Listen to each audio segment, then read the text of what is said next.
SpongeBob put a glass dome over Gary's body, even though it fit perfectly. The veins showing through Gary's pink skin looked a little creepy. It turned out that SpongeBob had accidentally broken Gary's original shell. At that time SpongeBob was sleeping, and was woken up by noises outside the bedroom. So SpongeBob grabbed a tennis racket to check what was going on, even though he was very scared. When he got downstairs he saw his false teeth moving around wildly. Besides that, his favorite pair of shoes was jumping all over the place too. SpongeBob raised his hand toward the shoes. He slapped it hard, and knocked Gary out from inside. Gary crashed into a bucket filled with sand, covered all over with foam. SpongeBob saw that Gary was not hurt. He patted Gary's shell, and Gary's shell broke into pieces. At first, Gary was heartbroken, so SpongeBob tried to glue the broken shell back together. The shell split apart almost right after being glued. SpongeBob looked for many different things, including even his own pants, but none of them worked. Just as SpongeBob was about to put a helmet on Gary, Gary suddenly threw a book straight at SpongeBob's face. It was a magazine full of content about snail shells. Page 72. Here it is. Wow! And for the affordable price of just $95.95. The only problem was the price was way too expensive. Then a snail shell commercial suddenly came on TV. Jack's Shell Shop was having a huge snail shell sale. The next second, SpongeBob rushed straight to the store. Jack was thrilled, thinking his advertisement had finally worked. He first showed SpongeBob a pink snail shell. It looked almost identical to Gary's original shell. Unfortunately, it was the wrong size. The shell slipped off Gary and shattered. Jack brought out a yellow snail shell next. This time, the size was a perfect match, but SpongeBob wanted to test if it would slip off again. SpongeBob decided to grab a new shell himself. As soon as SpongeBob turned around, the shell hit Jack and broke. Then SpongeBob spotted another beautiful snail shell. However, the second he picked it up, he tripped over his own shoelace and fell to the ground. This shell broke as well. After that, Jack carefully picked out an incredibly strong shell for Gary, but the shell was so shiny that the light was almost blinding. SpongeBob couldn't even keep his eyes open. He kept stepping backward and accidentally knocked over the shelves behind him. In the next second, every snail shell in the store fell and shattered. Jack's entire inventory was completely destroyed. Jack took out the last metal snail shell. This time, SpongeBob was prepared. He tied his shoelaces tightly, wiped the sweat off his hands, and even covered his hands with thick protective foam gloves. Nervously, he reached out and picked up the shell, but somehow, disaster struck again. The last metal snail shell also broke. The shop owner finally lost his patience. And I demand immediate payment! Take it. It's all my savings. SpongeBob left Jack's shop with Gary. SpongeBob picked a cardboard shell out of a trash can for Gary, but the moment Gary saw the cardboard shell, it suddenly started crying. SpongeBob felt so guilty that he cried, too. Just then, Mr. Krabs showed up. SpongeBob traded free work to get a shell from Mr. Krabs. That night SpongeBob suddenly woke up and got a fright when he saw a crab shell. Later he found out it was Gary's new shell. Squidward was delivering food to Sandy. He accidentally flew up into the air, because Sandy's tree dome had turned into a rocket and launched into space. When the rocket rose into space,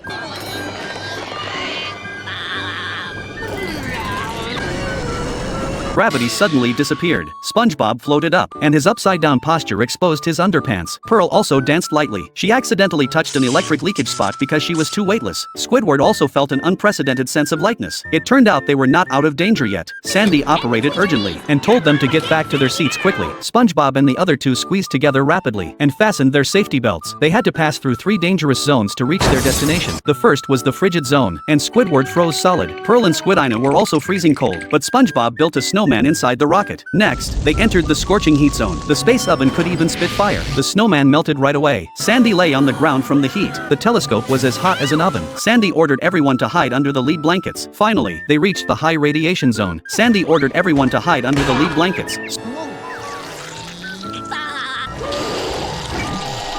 Squidward thought he was back in Bikini Bottom. He walked out of the rocket at once. Suddenly, he saw the Earth far away, and he finally realized he had arrived on the moon. The powerful gravity squeezed him into a ball. The ball-shaped Squidward bounced all over the place, and then he fell into a hole on the moon. Meanwhile, Sandy and the others came out as well. Sandy set up a tent right away. Pearl was in charge of measuring the moon's gravity. SpongeBob went to search for intelligent life on the moon. Squidward finally escaped from the cave, and completely sealed the cave entrance. This part of the moon was a SpongeBob free zone, but SpongeBob found footprints. SpongeBob walked forward following the footprints. He spotted the takeout order Squidward had lost. Sandy heard the noise and walked over. There was a Krabby Patty inside the bag. After seeing the Krabby Patty, Sandy realized it was already lunchtime, so she told SpongeBob to go back to the rocket to get food. Squidward thought the dark side of the moon was also free of SpongeBob, so he went inside. SpongeBob accidentally mixed up the lunch button and the launch button.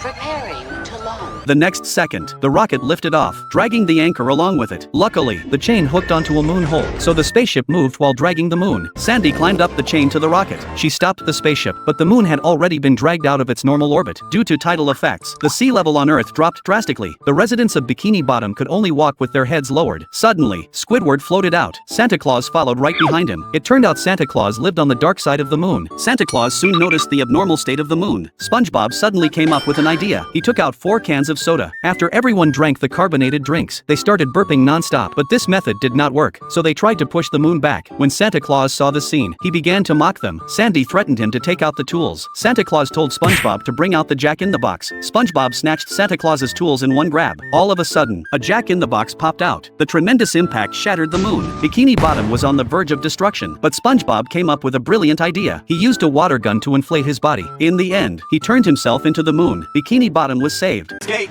as fast as you can, but I'll catch you. I'm the principal man.